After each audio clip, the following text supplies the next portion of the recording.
Laluan untuk ke lapangan terbang terbangsa Kuala Lumpur KLIA Terminal 2 tidak dapat diakses oleh pengguna jalan raya semasa tempoh penutupan jalan sementara pada Selasa dan Khamis ini.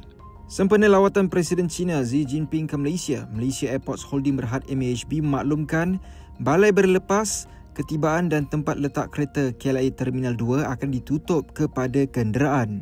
Penumpang hanya boleh akses Terminal 2 melalui KLIA Transit dari Terminal 1 dan penumpang yang tiba di Terminal 2 perlu menaiki KLIA Transit ke Terminal 1 untuk perjalanan seterusnya.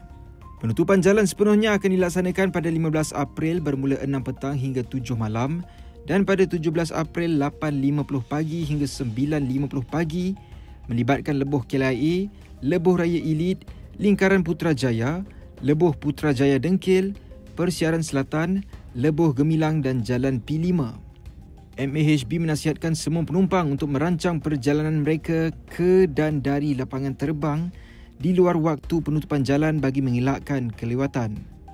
Bagi mereka yang perlu memandu, laluan alternatif yang disarankan adalah melalui lebuh raya Elite E6 keluar di Tol Serinya, Ketua Warisan Bulatan Masjid, Jalan KLIA 1, terus ke Bulatan Shutterfield, ke Terminal 1 KLIA Balai Berlepas, ketibaan dan tempat letak kereta.